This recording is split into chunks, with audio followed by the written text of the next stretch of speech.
Tatkala Rasulullah sallallahu alaihi wasallam di saat itu ketika beliau mensiarkan Islam ini, mendakwahkan Islam ini, masih banyak menerima ancaman kecaman daripada kaumnya sendiri. Cacian, makian, sumpah serapah, lemparan batu, najis, kotoran. Ya, tetapi Rasulullah itu karakternya memang luar biasa, Bapak Ibu. Kalau dirinya yang disakiti, dizalimi, sabarnya itu luar biasa. Tak ada tandingan. Luar biasa sabarnya. Tapi kalau agamanya yang dihina, dilecehkan, diremehkan, dia akan ambil pedang, dia siapkan bala tentaranya. Bapak Ibu yang dimuliakan Allah Subhanahu wa taala. Itu kesedihan yang pertama yang dihadapi oleh Rasulullah sallallahu alaihi wasallam di saat dakwahnya itu belum dapat diterima oleh kaumnya. Yang kedua, meninggalnya paman yang tercinta Abu Talib, ya, paman yang sangat-sangat disayangi oleh Rasulullah sallallahu alaihi wasallam. Begitu pula Abu Talib yang sangat mencintai Rasulullah sallallahu alaihi wasallam, yang selalu berada di hadapan Rasulullah sallallahu alaihi wasallam kemanapun Rasulullah sallallahu alaihi wasallam pergi untuk melindungi Rasulullah sallallahu alaihi wasallam. Dikatakan Bapak Ibu yang dimuliakan Allah Subhanahu wa taala, kebaikan atau jasa daripada Abu Talib ini itu dianggap oleh Allah Subhanahu wa taala, sehingga dikatakan manusia yang paling ringan azabnya sebagai ahli nar, sebagai ahli neraka, yaitu Abu Talib. Di sebagian riwayat dikatakan dikarenakan jasanya, kebaikannya kepada Rasulullah sallallahu alaihi wasallam.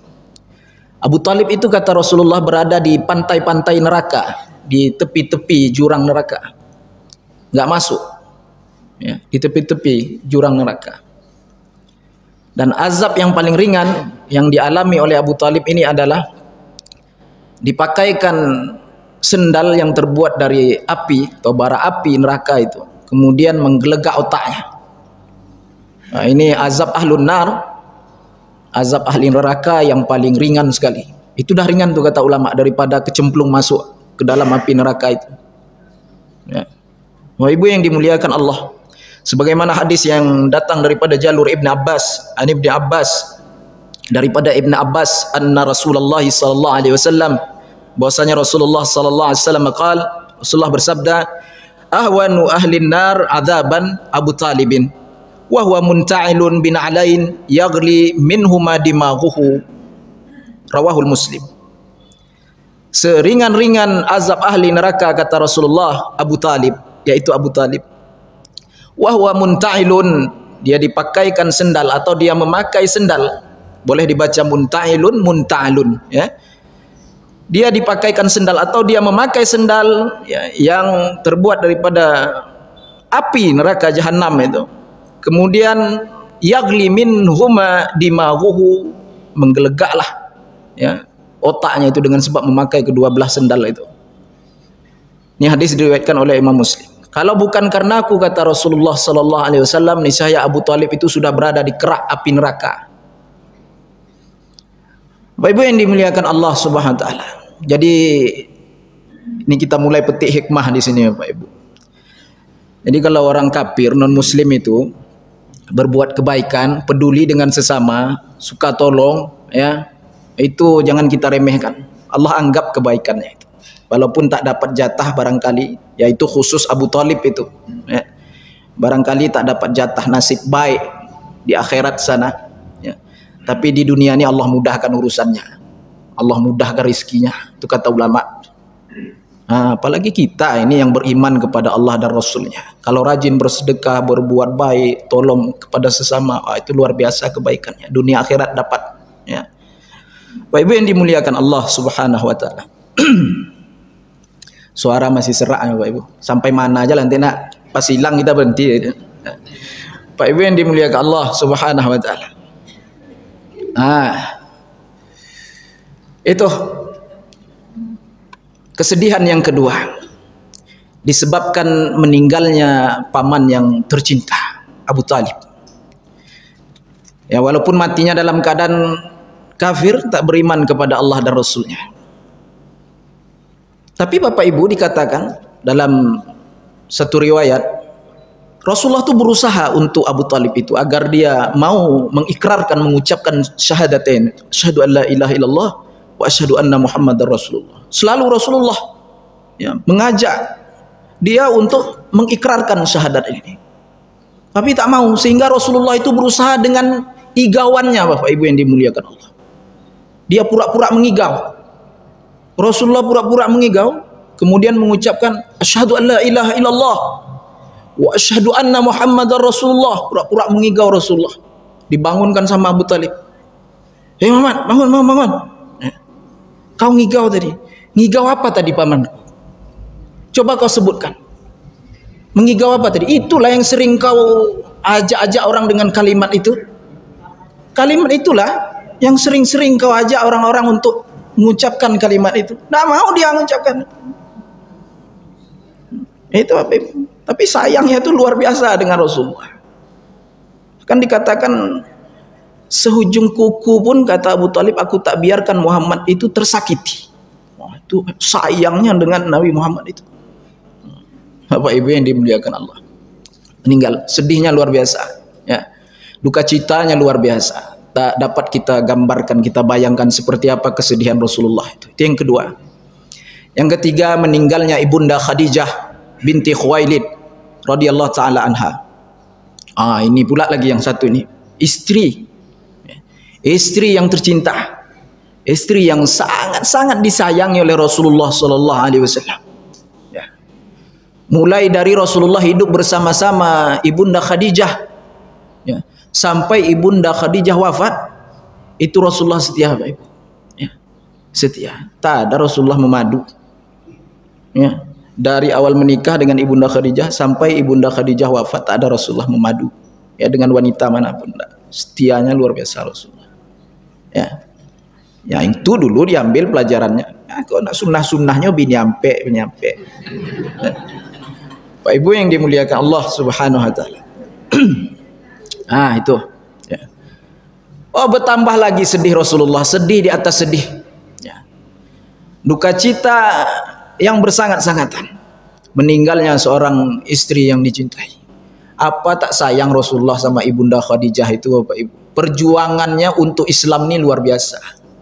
Islam sekarang yang kita jalani ini, yang mana kita bebas di dalam beramal ibadah, mau sholat 5 waktu, baca Quran, ya, apapun yang kita syiarkan pada hari ini, tak ada yang menghalangi kita, tak ada yang menghambat-hambat kita. Di masa itu, waktu Islam ini masih banyak mendapatkan ancaman dan kejaman, Pak Ibu yang dimuliakan Allah, mengikrarkan syahadat ini saja, ya, itu siap-siap kepala akan dipancung, Pak Ibu yang dimuliakan Allah.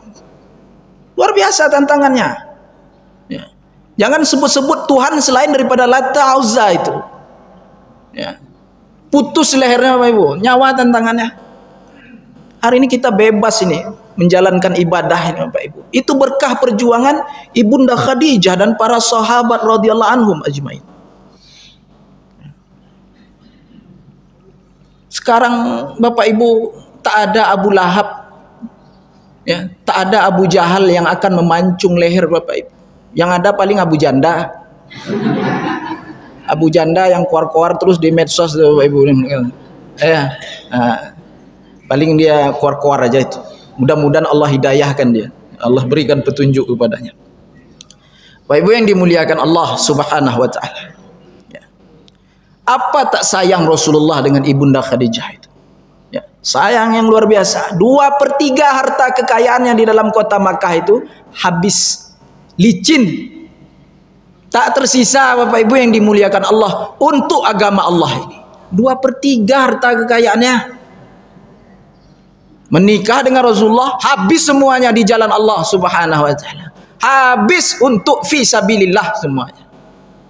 Sehingga dikatakan Bapak Ibu yang dimuliakan Allah, dalam satu riwayat, ketika Ibunda Khadijah itu menyusui Fatimah Az-Zahrah, itu dalam keadaan lemah tak berdaya.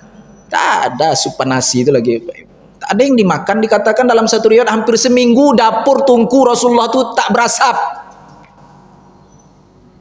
Itu perjuangan yang luar biasa itu, Bapak Ibu, untuk Islam ini. Hampir seminggu dikatakan dalam satu riwayat tak berasap tungku dapur Rasulullah itu. Kita sehari sampai 7 kali kita petik kompor gas kita itu. Bapak Ibu yang dimuliakan oleh Allah Subhanahu wa taala. Sehingga yang keluar daripada puting susu Ibunda Khadijah itu bukan lagi air susu, tetapi darah dikatakan. Itulah yang diminum oleh Fatimah Az-Zahra. Rasulullah tidak tega melihat itu, Bapak Ibu yang dimuliakan Allah Subhanahu wa taala. Pas Rasulullah pulang dari mensiarkan Islam ini, pas Rasulullah pulang dari berdakwah, berdiri di hadapan pintu mau masuk rumah, ucapkan salam, Ibunda Khadijah pun masih mau berdiri untuk menyambut sang suami pulang dari berdakwah, mensiarkan Islam. Apa kata Rasulullah? Rasulullah dah tahu tuh Ibunda Khadijah dalam keadaan lemah tak berdaya itu. Duduk saja di tempatmu wahai Khadijah. Tidak perlu berdiri menyambut kedatanganku. Rasulullah itu sebenarnya karakternya memang seperti itu, Bapak Ibu. Dia tidak suka orang berdiri menyambut kedatangannya. Itu Rasulullah. Maka dikatakan dalam sebuah hadis, man ahabba an yatamassalan nas qiyama falyatabawa maq'adahu minan nar. Siapa yang suka ketika dia datang kemudian orang-orang berdiri menyambutnya, suka dia dengan keadaan seperti itu, falyatabawa maq'adahu minan nar, maka sesungguhnya dia telah menyediakan tempat duduknya di dalam api neraka. Ya. Itu Rasulullah mengajarkan tawadhu itu, rendah diri itu. Ya. Bapak Ibu yang dimuliakan Allah, apa kata Rasulullah? Duduk saja di tempatmu wahai Khadijah, tidak perlu berdiri. Rasulullah dah tahu. Ya. Rasulullah itu dah tahu Khadijah itu dalam keadaan lemah tak berdaya. Rasulullah ambil itu Fatimah yang masih bayi, Rasulullah letakkan di atas tikar yang dijalin dari pelepah daun-daun kurma. Bukan spring bed, bukan buayan yang empuk, untuk Fatimah Az-Zahra itu. Ya. Nah, di atas tikar Rasulullah letakkan. Sedih Rasulullah melihat keadaan Ibunda Khadijah di saat itu. Memang tak ada yang dimakan lagi, Pak. Tak ada makanan di bawah tudung nasi, itu bahasa kita seperti itu. Kemudian Rasulullah pun saking lemah, tak berdaya juga apa pulang dari berdakwah ini, yang menghadapi cacian, makian, sumpah serapah, lemparan batu, najis segala macamnya. Ya, dari kaumnya sendiri. Ya. Kemudian Bapak Ibu yang dimuliakan Rasulullah pun terlelap tidur di pangkuan Ibunda Khadijah radhiyallahu taala anha. Maka Ibunda Khadijah sambil mengusap-usap kepala Rasulullah, rambut Rasulullah yang mulia dengan perlahan-lahan, dengan lemah lembut. Ya. Kemudian Ibunda Khadijah menatap wajah Rasulullah sallallahu alaihi wasallam yang tak berhenti, ya, yang tak kapok-kapok mensiarkan, mendakwahkan Islam ini, padahal dia menyadari dia sudah tak memiliki apa-apa lagi, tak ada harta lagi untuk diinfakkan di jalan Allah. Menetes air matanya langsung. Menetes air matanya, menitik ke pipi Rasulullah SAW. Rasulullah terbangun. Rasulullah terbangun. Apa yang membuat engkau menangis wahai Khadijah? Wah, Rasulullah itu tegar orangnya, Bapak Ibu. Ya. Kalau dia yang cengeng-cengeng itu Rasulullah suka menegarkan seperti itu. Ya, nah, itu Rasulullah sunnah tuh, Pak. Ya, nampak kawan kita murung sedih, senangkan hatinya. Ya. Jangan kita tambah sedih kan? Ya. Jangan tambah kita galau kan dia. Pak Ibu yang dimuliakan Allah Subhanahu wa taala. Apa yang membuat kau menangis wahai Khadijah? Apakah engkau menyesal bersuamikan Muhammad? Apa kata Ibunda Khadijah radhiyallahu taala anha? Wahai Nabi Allah, wahai Nabi Allah, wahai suamiku, aku menangis bersedih ini bukan karena aku menyesal menikahimu, tetapi aku sedih. Ya. Tak ada lagi harta yang dapat kugunakan untuk membantumu berjuang di jalan Allah Subhanahu wa taala. Waduh, ini luar biasa, Pak. Ya. Nangisnya karena itu, Pak. Ya. Bukan nangis tidak makan ini, Pak. Udah seminggu tidak berasap tunggu dapur, bukan. Tapi nangis tak ada lagi harta yang dapat kubelanjakan di jalan Allah untuk membantukan perjuanganmu wahai suamiku. Menangis Ibunda Khadijah. Apa yang diharapkan Ibunda Khadijah nih, Bapak Ibu? Apa yang diharapkan Ibunda Khadijah nih kepada Rasulullah sallallahu alaihi wasallam? Dua saja, Bapak Ibu, tidak banyak-banyak. Ya. Pada satu riwayat, ya, pada kejadian yang berbeda ini ya, Ibunda Khadijah pula yang berbaring di pangkuan Rasulullah sallallahu alaihi wasallam, yaitu di waktu-waktu menjelang wafatnya Ibunda Khadijah radhiyallahu taala. Itu Khadijah meninggalnya di pangkuan Rasulullah sallallahu alaihi wasallam. Dia melihat ke wajah Rasulullah sallallahu alaihi wasallam. Pertama permintaannya kepada Rasulullah agar Rasulullah itu meridhoinya. Dia meminta kepada Rasulullah agar dimaafkan jika selama dia bersama-sama Rasulullah, selama dia menjadi istrinya Rasulullah sallallahu alaihi wasallam, jika masih banyak terdapat kekurangan katanya di dalam membantu mendakwahkan Islam ini, aku meminta maaf ya Rasulullah. Itu yang pertama. Itu yang pertama. Minta ridho, minta ikhlas, minta dimaafkan oleh. Apa kata Rasulullah? Bahkan wahai Khadijah, jauh daripada itu, engkau adalah istri yang sempurna di dalam membantuku memperjuangkan Islam ini, kata Rasulullah SAW. Yang pertama. Yang kedua, dia panggil Fatimah Az-Zahra karena dia tak sanggup minta permintaan ini langsung kepada Rasulullah. Dia panggil Fatimah Az-Zahra yang di saat itu sudah remaja. Wahai Fatimah, nampaknya ajalku semakin dekat. Nampaknya ajalku semakin dekat, wahai Fatimah. Tolong mintakan permohonanku yang terakhir ini kepada ayahmu. Aku tak sanggup memintakannya. Apa itu, wahai ibunda? Kalau aku mati nanti, aku minta aku dikafankan dengan kain sorban yang selalu dipakai ayahmu ketika menerima wahyu dari Allah Subhanahu wa ta'ala. Nggak banyak-banyak, Bapak Ibu.